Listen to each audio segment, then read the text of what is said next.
Welcome to Philosophy of Value Workshops number 22 of Series 7. The question this evening is, are there any viable theories of human existence other than value theory? The reading from one of my works, The Pursuit of Value, Chapter 1, Section 3.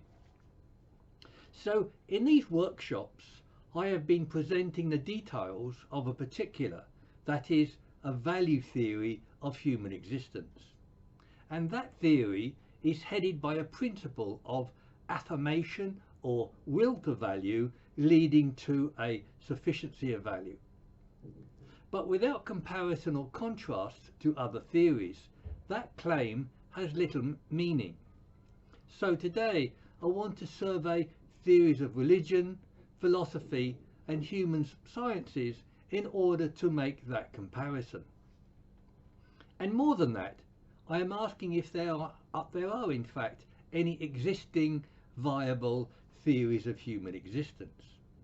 Yet before beginning that survey, there are a number of qualifications that we must make. Firstly, I'm looking for a theory of human existence, not a theory about the existence of the world. The latter issue has sometimes been posed as the question, why does the world exist? But this is asking an illegitimate question about the purpose of the world. This makes the Aristotelian mistake of thinking that objects or the world has a purpose. But purpose is something attributed by humans. It isn't intrinsic to objects. The question for science is, what caused the world to come into existence? Secondly, a similar mistake is made in asking, why do people exist? This question also presupposes a pre-existent reason for the existence of people. As above, that may be possible given the existence of a god, but not possible without one. Then again, purpose may be found by people, but it doesn't pre-exist them. Given that people are conscious beings, the question here again for science is, what are the conditions that led to the emergence of consciousness? Thirdly, the pursuit of just a theory of human existence is somewhat misleading, and as the errors above attempt to find by sleight of hand, we need more than just an abstract theory. We need principles of life that we can practice and live by. This requirement calls for certain criteria of a satisfactory theory of human existence. Yet before outlining 5 or 6 such criteria below, I want to make one point. That is, particular conceptions of ourselves and the world we live in change our experience of life. For example, I can suggest 2 contrasting examples of an analytic philosopher and a religious mystic. It's widely accepted that analytic philosophy is a method without implications for living a life. Yet it's uncontroversial that religious conversion invariably changes our life experience. That is, firstly, a theory of human existence must, of course, address major human concerns and experiences, such as meaning and purpose, pain, pleasure and happiness, as well as the perennial problem of death. Yet this is a large group of concerns that will have to be addressed individually. Secondly, such a theory must also be able to accommodate the ethical dimension, whatever that means. It might include aesthetics, purpose and value, but it certainly must include other people. Thirdly, a theory of human existence needs an account of human nature or existence in the world. This might be a psychology, a theory of mind or consciousness, or like Heidegger's being in the world. Fourthly, a satisfactory theory must also be able to place human existence within a much wider context. For example, even the early Christian writer Origen asked, "Where did I come from? Why am I here? And where am I going?"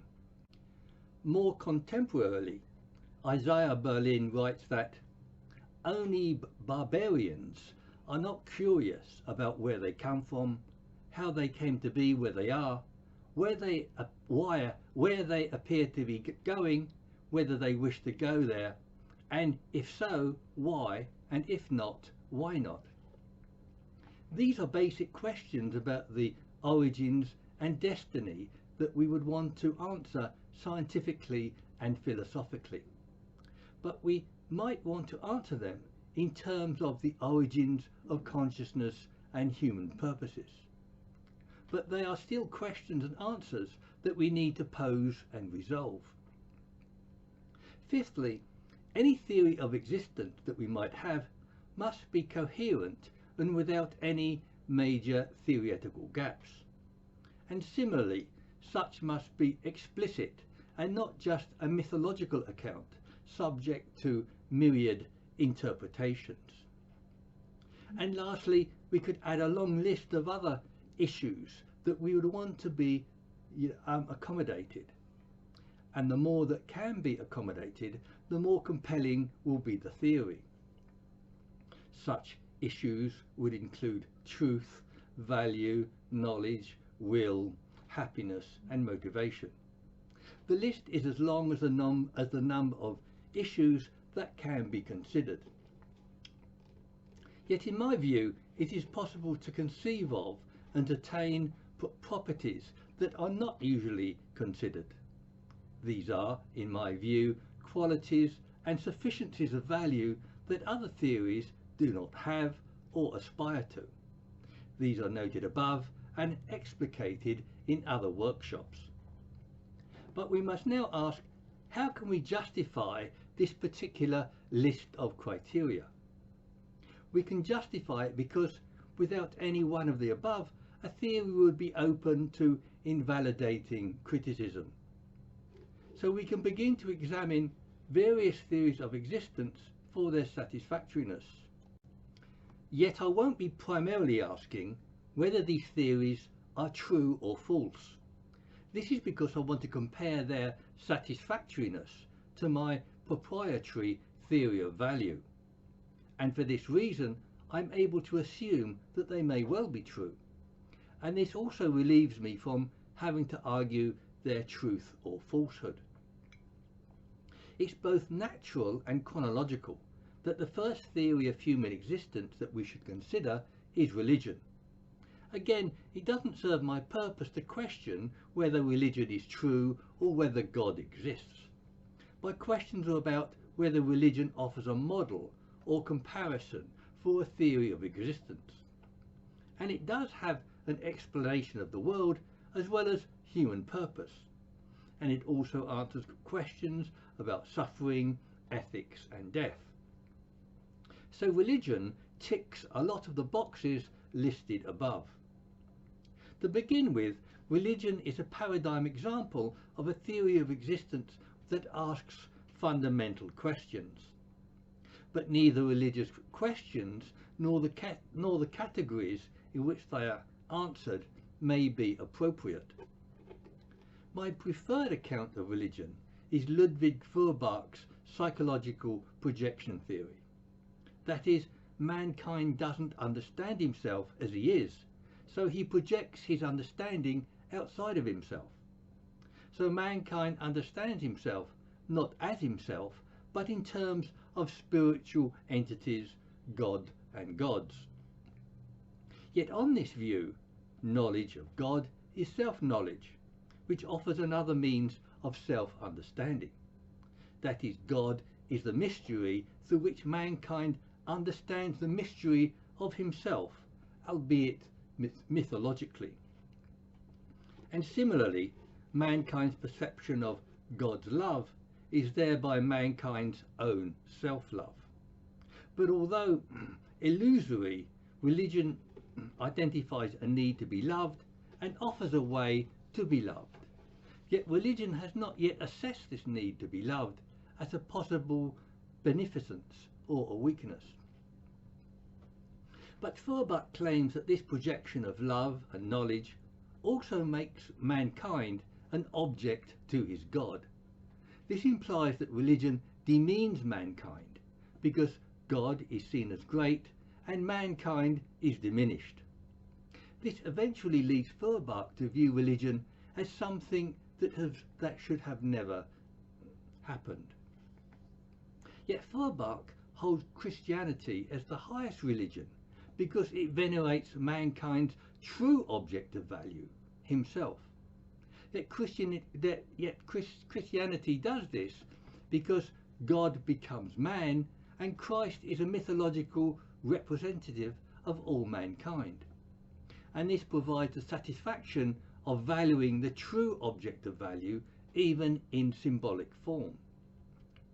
Yet for Feuerbach, the next step is humanism, that is, recognizing mankind's true object of value. So religion as Christianity provides focus on value, love and mankind for himself, and is also a system of meaning. But it is also demeaning, as well as being a mythology that doesn't recognize the reality it's talking about.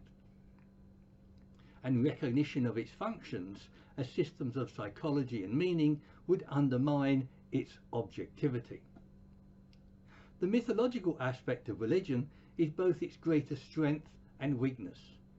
Its mythology affords both insight and experience, but prevents these from being understood explicitly.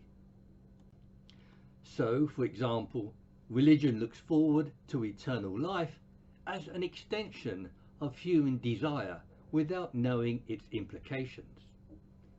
Wittgenstein remarked that the question is not whether it is a fact, but what problems that really solves. And Nietzsche's eternal return shows how immortality need not be a blessing, but the greatest horror. The Buddhist belief in God is ambiguous, and thereby it is in a position between religion and philosophy. And Buddhism consequently offers an ontology of the world, consciousness and cognition of great scope and detail. It extends way beyond that of Judaism, Christianity and Islam, and compares with modern thought. Buddhist teleology is also more morally coherent than the terminal and seemingly unjust religious judgments. Yet this omission of value judgment reveals an absence of values like meaning and purpose. Emphasis on the practical Buddhist principle of avoiding suffering neglects such higher aspirations.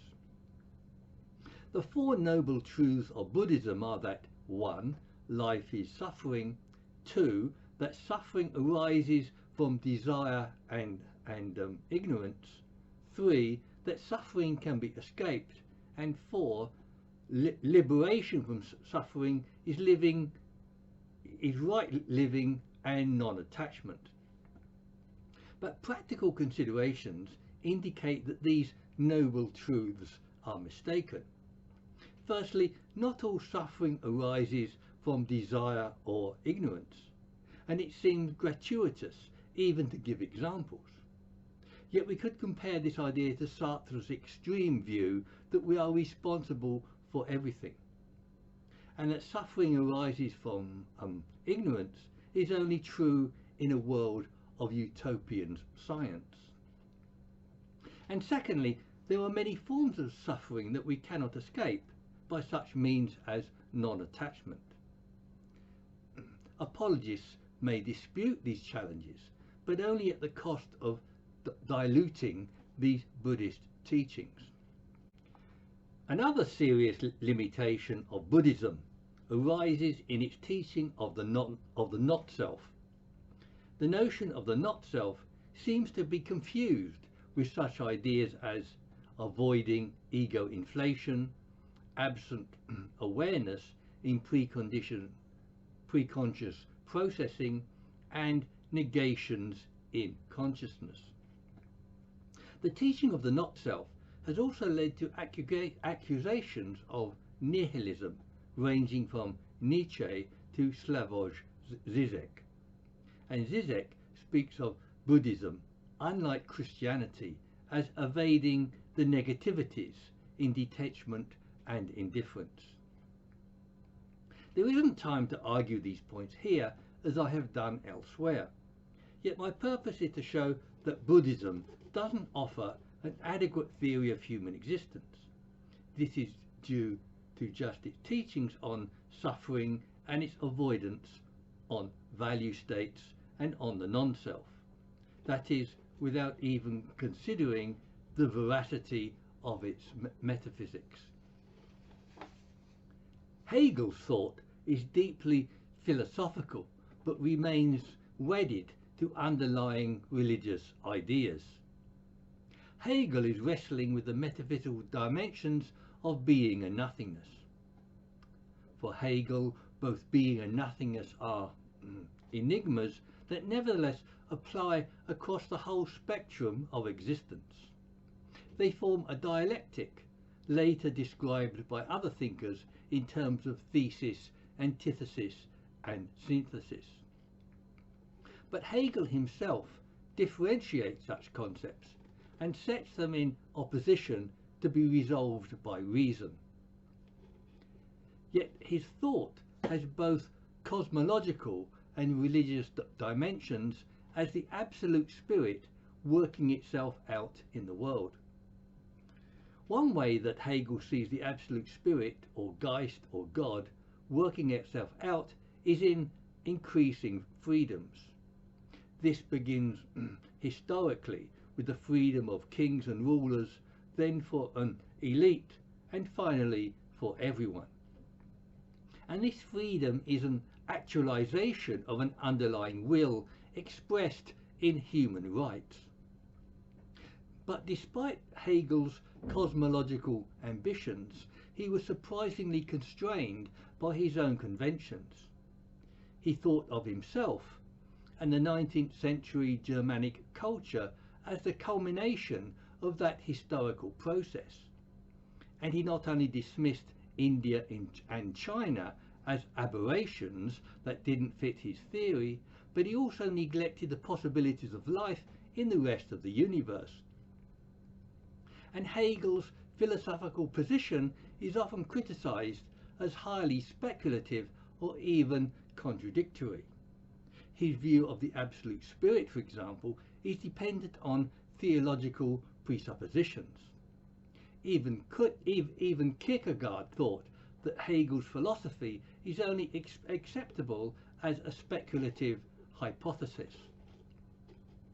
And his dependence on what is ultimately a theological account presupposes solutions to other issues. These are issues like the origins and character of mind, the coherence of ethics, and relations of cognition and value. Yet Hegel is subject to a deeper criticism that also applies to this whole genre of philosophical theorizing. That is, he presents a cosmological theory that has questionable significance for individual human lives.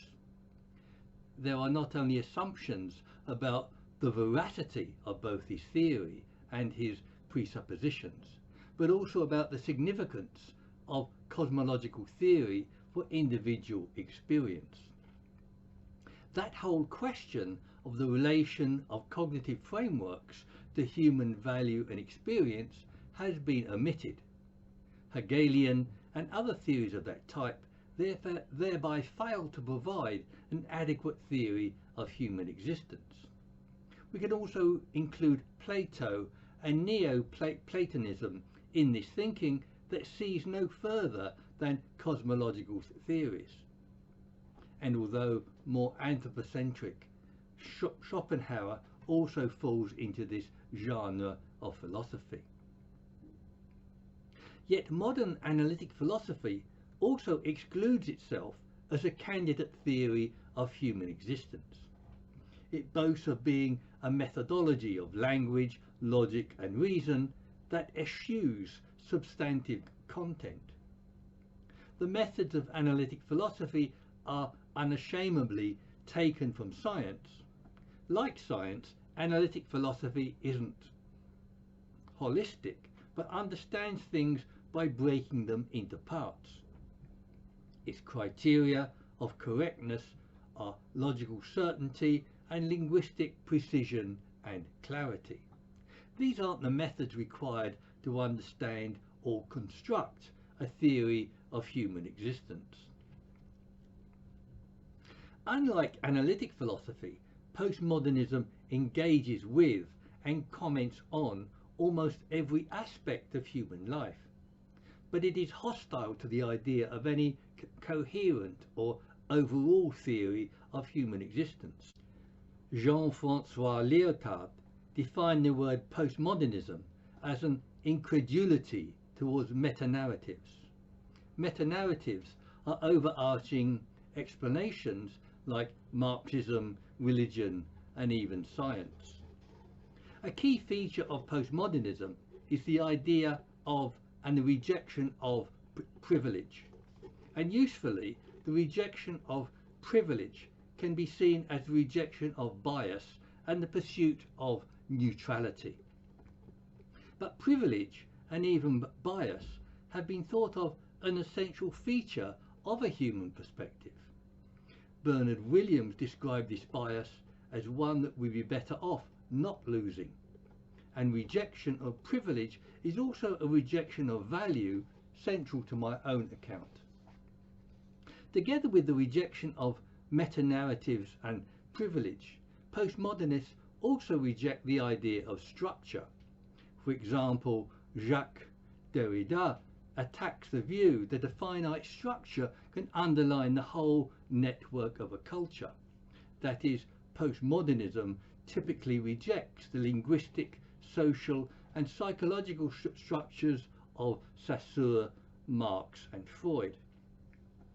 Yet postmodernists like Richard Rorty also have physicalist inclinations and reject the idea of consciousness. Yet in rejecting the idea of consciousness, they automatically reject any structures of consciousness. And structures of consciousness together with value are another key feature of my own account. But structures of consciousness are not social or psychological constructs, but conditions of existence. Yet postmodernists also reject such foundations in principle as an unjustifiable preference or privilege. Postmodern critiques of value and consciousness are thereby also critiques of my own position, but such also show how postmodernism is not a candidate for offering a theory of human existence. Yet postmodernism delivers a critique of science, and we must also consider science as a candidate theory. Postmodernism's critique is that science incurs subjectivity but thinks of itself as objective. But the problem for science is that its objectivist methods aren't suitable for human subjectivity. Yet in the form of the human sciences, science has made considerable contributions to human understanding. These are human sciences like psychology, sociology, anthropology and sociobiology. And these offer particular sociobiological theories such as of E.O. Wilson and Richard Dawkins. Dawkins poses a genetic rule of thumb for tribal life for ethical behaviour in the modern world. He reasons that groups of people who care for one another are more likely to thrive than ones that don't. He further reasons that, like other animals, this behaviour would become genetically encoded, and that this tribal altruism is transferred to the wider social situations of modern life. Yet this doesn't solve the problem of people who simply choose not to conform. In the 70s, the sociobiologist Edward O. Wilson also claimed that science may be soon in a position to investigate the very origin and meaning of human values. But Wilson has since had to admit to not being able to show the obligatory force of values beyond their social or psychological consequences. These examples show both how the human sciences are and are not able to provide explanations of human life. That is, they aren't able to account for human choice, value, meaning and purpose. The human science best suited to that task is ethics. I have often made the point that the main principles of ethics that guide moral action are values. In Kantian ethics, we value cognition and volition as reason, intention, goodwill and duty. In utilitarianism, we value the affect states of pleasure and happiness. And in Aristotelian ethics, we value excellence of character. And although ethics is often seen as the highest form of human thought and action, it also neglects essential aspects of life like aesthetics, meaning and purpose. Ethics also harbours unresolved problems of motivation, justification and valuing other people. And different theories of ethics appear to contradict each other. Peter Singer argues that meaning requires ethical concern for others as a wider purpose in life than ourselves. Yet we could also say that science can also provide a wider purpose in life than ourselves. A wider theory of value is required to integrate ethics with meaning and purpose. Yet classical theories like Aristotelian ethics are more focused on human life rather than just right action. Aristotle's virtue theory regards morality as a matter of acting out of good character or disposition. And virtuous dispositions are constituted by virtues like loyalty, honesty and generosity. Plato and Aristotle gave 4 cardinal virtues of temperance, justice, prudence and courage. And Aristotle named magnanimity as the primary virtue. Yet Aristotle's objective is the good life, human flourishing, to live well, that he described as eudaimonia. Eudaimonia is often translated as happiness, but it has a special meaning different to modern usage. It is human flourishing or the moral satisfaction that accompanies virtuous activity. So Aristotelian ethics is well placed to offer an account of human life, but as an ethics it has serious problems of neglecting value, justification, objectivity and other people. Its system of character and dispositions also can't provide a clear principle of human action. Aristotelian logic remains as a foundation today, but Aristotelian science is problematic as a general theory. For example, Aristotle's view of the brain as an organ for cooling the blood was far from explaining the origins of mind. Stoic ethics can be similarly criticized as being naturalistic, rationalistic and having no modern knowledge of the world. Yet Stoic practicality can be largely explained in light of its materialist view of the world. And these materialist and rationalist elements help to account for its occasionally inappropriate advice. For Lucretius, for example, death is nothing. We aren't disturbed by our absence before our birth, so why after death?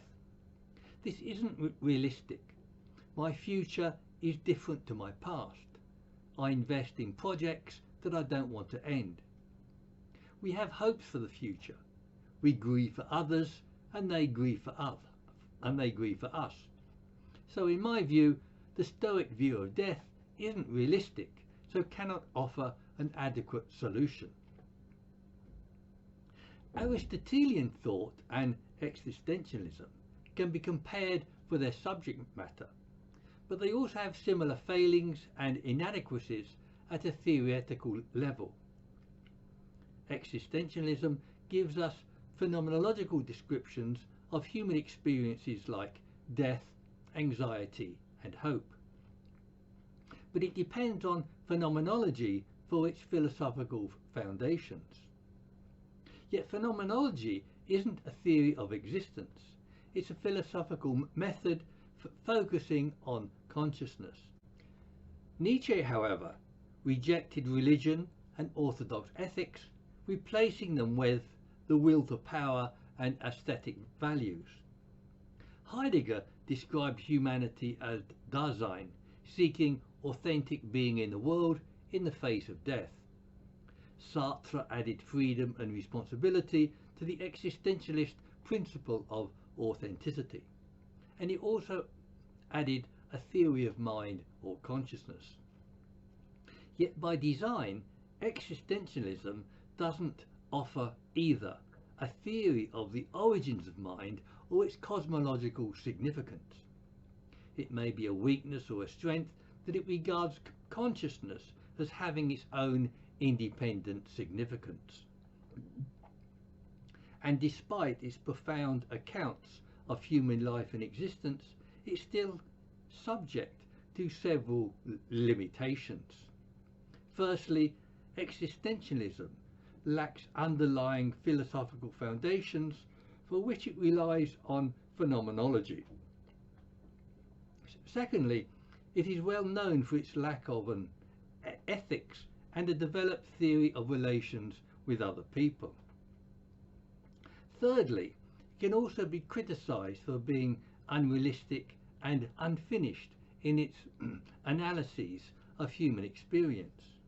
For example, Heidegger exhorts us to be authentic in confronting death. But why? Why is authenticity so good? Are we just expected to be resilient, determined, dogged, or resigned to our fate? Yet Sartre says that existence precedes essence. That is, we come into the world and make ourselves through our choices. Sartre's view is of pure and total freedom in which we share some responsibility for every event in the world. But again, this isn't realistic.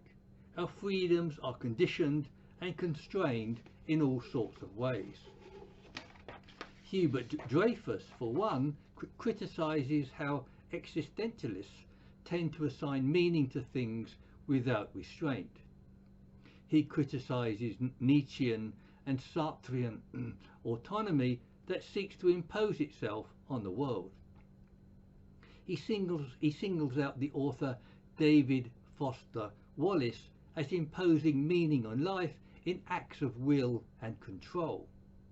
Dreyfus regards this as ultimately an unlivable, indiscriminate and obtuse response to life. Existentialism clearly can make huge contributions to a theory of human existence, but it is still lacking in crucial areas of consciousness, freedom, ethics, value, and meaning or purpose. We began this discussion by noting 5 or 6 criteria of an adequate theory of human existence. These were human concerns, ethics, an account of human nature, context, and consistency.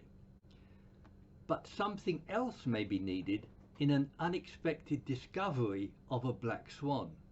That is, something we may have an inkling of, but not clearly formulated. This is something that humanity is looking for, but have not yet found. Yet we do have clues. The clues emerge from the parameters of human existence, which we must define as consciousness. Other parameters have been laid down above, as well as in other workshops. The black swan that we are looking for will fly out of these conditions.